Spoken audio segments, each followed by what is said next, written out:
9h40 à Tel Aviv et je vous présente notre plateau très féminin ce matin. Virginie Belaïch, bonjour. Betsa Bessalem, merci d'être avec nous. On va commencer avec cet hommage. Il nous a quittés le 14 janvier 1986, il y a tout juste 30 ans. Daniel Balavoine à l'honneur, on retrace son parcours. Ces chansons ont traversé les dernières décennies sans prendre une ride. Elles font partie du répertoire classique de la musique française. Daniel Balavoine rencontre le succès avec la comédie musicale Starmania. Il en profite pour sortir son premier album solo, Le Chanteur. Sa carrière est lancée. L'album est reçu avec un incroyable enthousiasme et vont suivre de nombreux succès.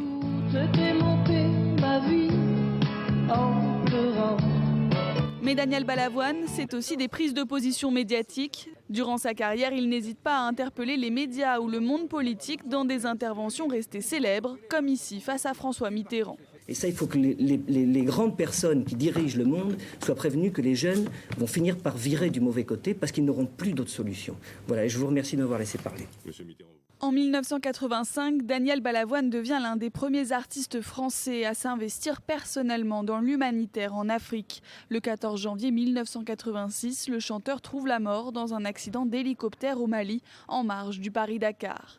30 ans après, ses chansons et le personnage continuent de marquer les esprits. On avait quelqu'un qui était à la fois quelqu'un de frondeur, de très frontal dans la manière de s'exprimer et qui, comme il le disait lui-même, s'emportait pour ce qui lui importait, ce qui n'est plus beaucoup le cas aujourd'hui. En dépit de sa courte carrière et d'une mort prématurée, Daniel Balavoine a écrit et composé plus d'une centaine de titres. Il demeure aujourd'hui encore l'un des artistes francophones les plus populaires, fort de près de 20 millions de disques.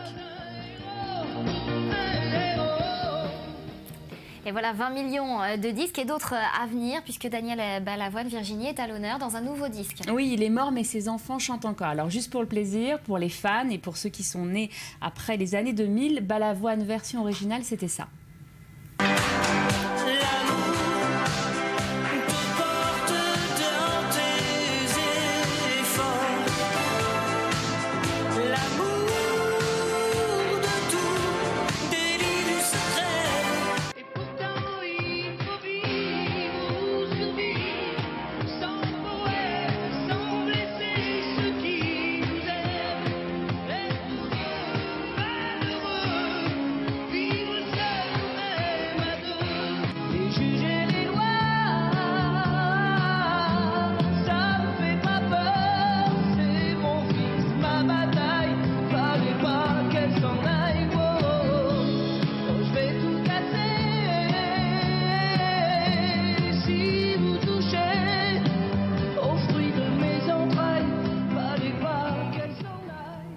Et la nouvelle génération revisite Balavoine, ça donne ça, écoutez.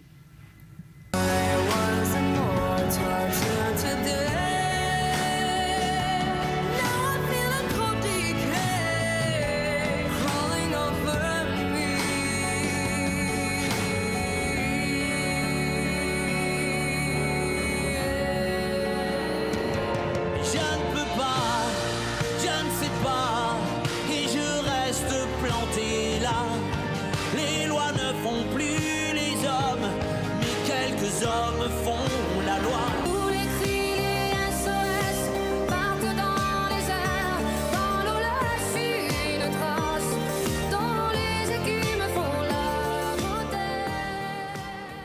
Voilà, donc on les a tous vus, ils sont venus, ils sont tous là, Zaz, Chaim, Emmanuel Moir, Marina Kaye, Matt Pokora ou encore Florent Pagny. Ce n'est pas la première fois que l'industrie du disque se lance dans ce genre d'hommage artistico-commercial, dirons-nous. Souvenez-vous, en 2014 et 2015 sortaient Génération Goldman 1 et 2 et aussi la bande à Renault l'année dernière. Alors justement, comment il a été perçu, accueilli, tant par les critiques que sur les réseaux sociaux, cet album? Alors le 9 janvier dernier, TF1 organisait un grand concert pour le lancement donc de ce disque et les internautes n'ont pas cessé de tacler dans les grandes largeurs les prestations.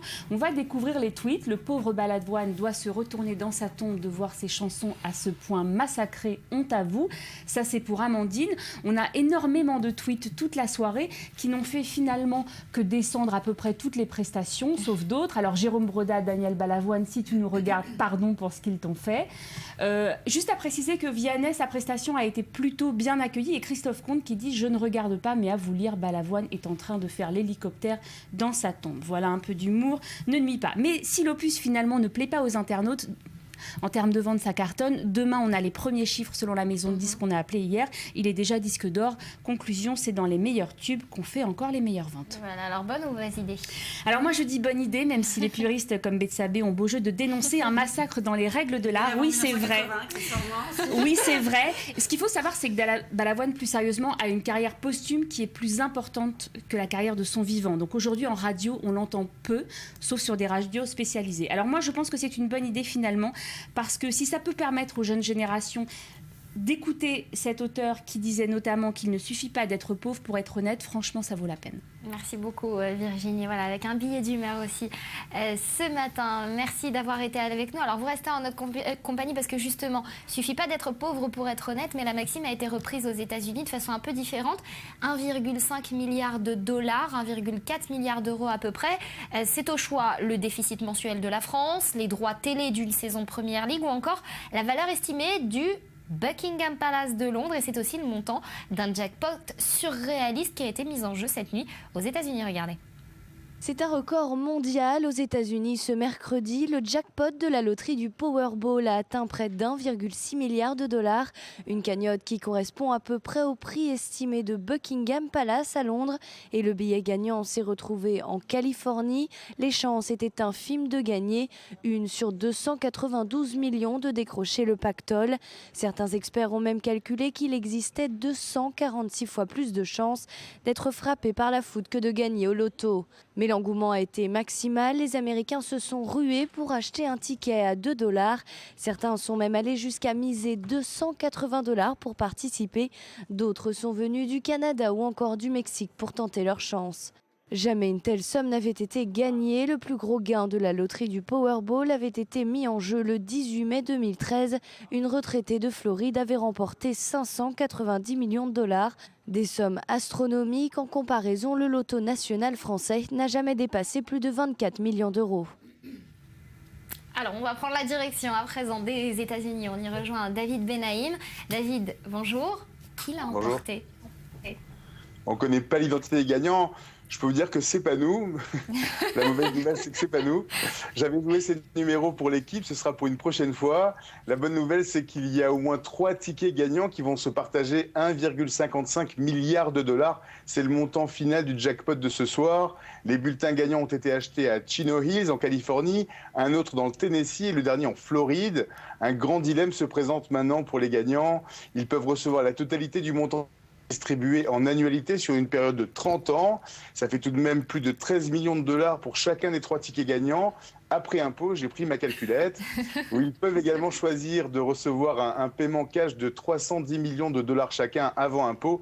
25% seront immédiatement prélevés au niveau fédéral. Et après, ça dépend de l'état dans lequel vous vivez. Le gagnant de Californie est plus chanceux que les autres. Il n'y a aucune imposition dans cet état pour les gains à la loterie.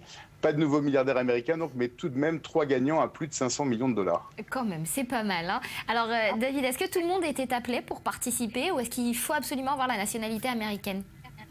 Non, pas de discrimination à la chance ici, tout le monde pouvait participer et les Canadiens ne s'y sont pas trompés. Des milliers d'entre eux ont traversé la frontière depuis l'annonce du méga jackpot, de Vancouver vers Seattle, à la frontière des chutes du Niagara ou de l'autre côté de Montréal dans l'état de New York.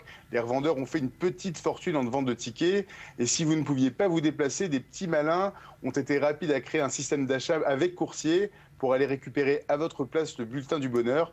Seule différence, si vous étiez très chanceux mais étranger, un coup d'épée double côté impôt. Mais avec ce genre de cagnotte, il reste toujours de quoi changer le cours d'une vie. On s'en serait satisfait. Merci beaucoup, David, en direct de New York.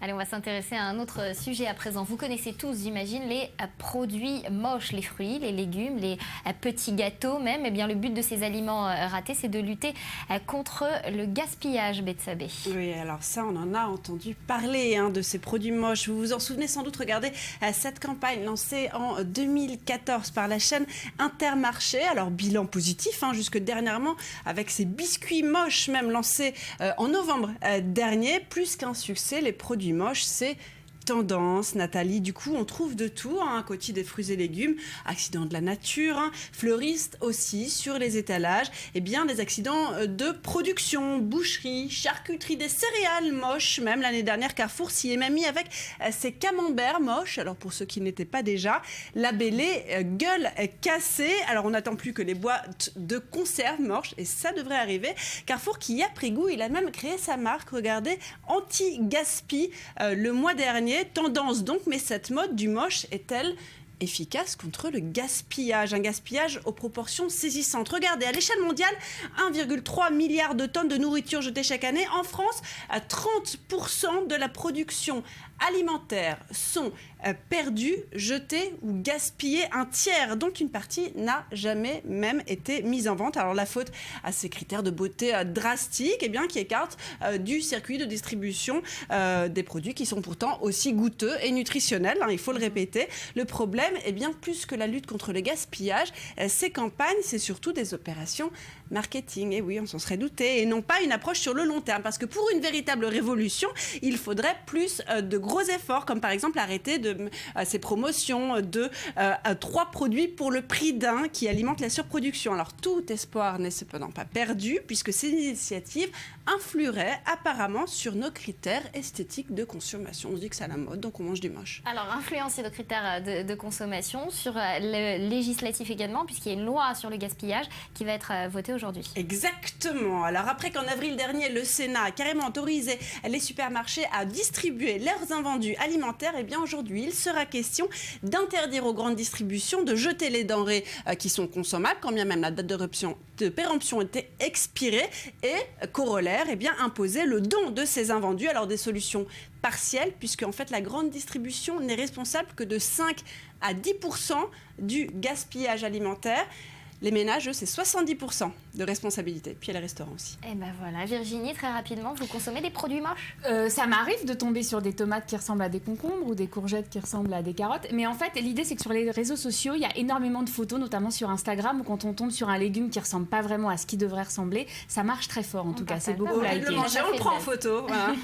Merci beaucoup, Betsabé. Alors, je ne sais pas si vous aimez les produits moches. En tout cas, maintenant, on va parler des chiens. C'est mignon, on les aime un peu, beaucoup parfois à la folie. Vous allez le voir dans ce dossier consacré à nos amis. Au Japon, les chiens se louent à l'heure, tandis qu'à Tel Aviv, il est désormais impossible de se promener, d'aller dans un restaurant ou à la plage sans croiser un de ses chers compagnons à 4 pattes. Regardez.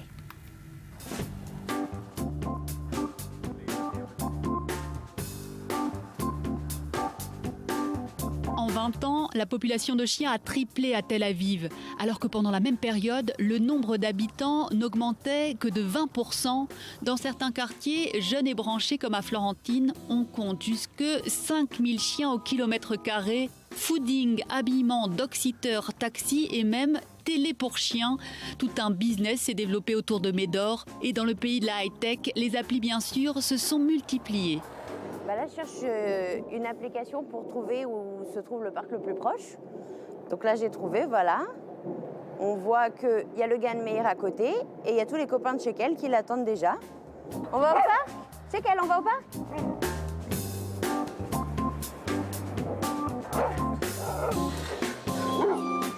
Tel Aviv compte plus de 60 parcs réservés aux chiens.